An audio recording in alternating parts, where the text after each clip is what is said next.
For the longest time, the obvious earbud of choice for Apple users was either the AirPods or the AirPods Pro.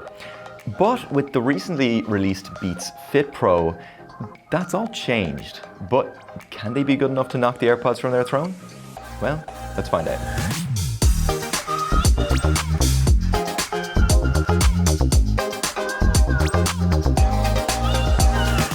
So you may be asking, how exactly can these compete directly with AirPods? What exactly sets these apart from regular earbuds? Well, the answer is the H1 chip. You see, Apple purchased Beats by Dre back in 2014. So these share a lot of the same features that AirPod users have come to love. Things like spatial audio, dynamic head tracking, audio sharing, and automatic device switching all come as standard on these. That means if you're an Apple user, you can quickly and seamlessly use these between your iPhone, your iPad, and your Mac without having to disconnect and reconnect them. And in my experience, this worked pretty flawlessly aside from a couple times where they were a little slow to pick up which device I was using. Now, we first saw the H1 chip featured in Beats headphones with the Power Beats Pro back in around 2019, but you'll see the Beats Fit Pro look significantly less sports focused and more like everyday buds. I'm quite a fan of the Beats Fit Pro, especially the stone purple ones which we got for review, but they also come in both white and black. Now, stylistically, they look pretty consistent with the rest of the offering in the Beats lineup, while making that classic B logo a tad more understated, resulting in more of a mature look. The Beats Fit Pros feature a flexible wingtip to provide a secure fit, and honestly, these are probably the most secure earbuds I've ever tried out.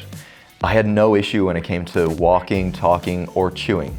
In fact, I slept with these in, and when I woke up with them the next day, they were still in my ears. Now, that's probably not the safest use case, but I was seriously impressed nonetheless.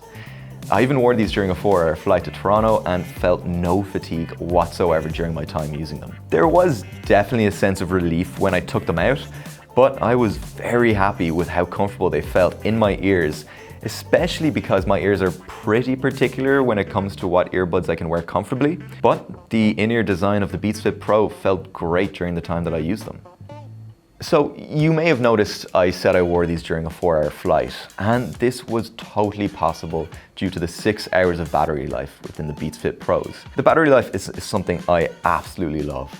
I use these pretty much exclusively with active noise cancellation on, and even then I was getting days worth of battery life during a typical use. A lot of this is due to the fast charging provided by the case. 5 minutes of charge time will get you about an hour's worth of playback time.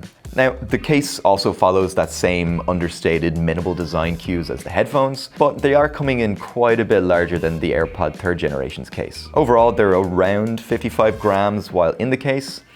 And to be honest, my biggest gripe is both the size of the case and the lack of wireless charging. This means that your only charging option is the USB-C port on the rear of the case.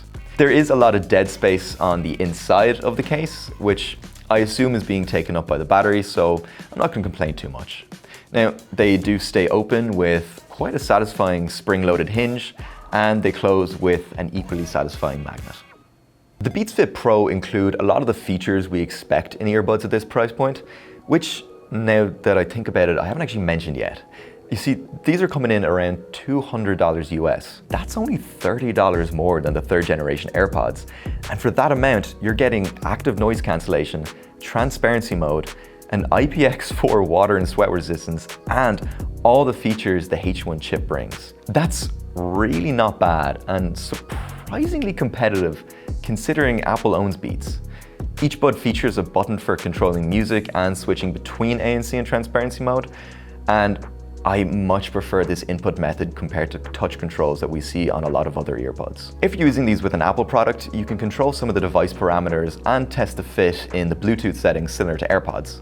So if you are someone who enjoys not clogging up their phone with a ton of apps, you'll like this a lot. If you're using Android, there is a dedicated Beats app that lets you control the exact same parameters and lets you test the fit also. Something I would have loved to see, however, would be EQ controls. Sadly, there's none on either Android or Apple. You're locked into the default sound profile Beats designed. But that's not really a bad thing. You see, the sound quality on the Beats Fit Pro is actually really good. So I do want to talk about that for a second. The driver size is only 9.5 millimeters, so don't expect the same amount of bass you'd get from their over-the-ear headphones, but I think we've moved long past the old notion that Beats are just bass-heavy, overpriced earphones anyway. The Beats Fit Pro offer a very full experience with detailed clarity in both the highs and the mids, and plenty of low end to keep you satisfied.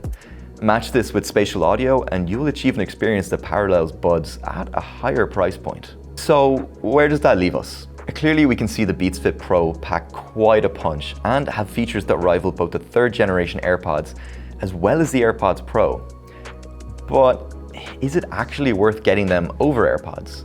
Well, to me, 100%. If you're an Apple user and you're trying to decide between AirPods and Beats, I'd recommend the Beats fully. You're getting the same features as the AirPod Pros for a price point that's not much more than the regular AirPods, except with sound quality that's arguably better. Okay, but what if you're on Android? Well, in that case, it's not quite as simple. Because you're not taking full advantage of the H1 chip, you're really only buying these for the sound quality and the features. And there are a lot of choices out there that offer both, so I'm not sure I can recommend them quite as strongly. If you are trying to decide on what earbuds to get, well, lucky for you, we did a wrap up at the end of last year of some of our favorite earbuds, so I recommend checking that out. My name's Robin, and thank you so much for checking out this video. If you want to like or subscribe, I'd really appreciate it. And I'm curious, what do you think Apple could offer in the next iteration of AirPod Pros that could knock the Beats off this winner's podium? Let us know down below, and I'll see you in the comments section.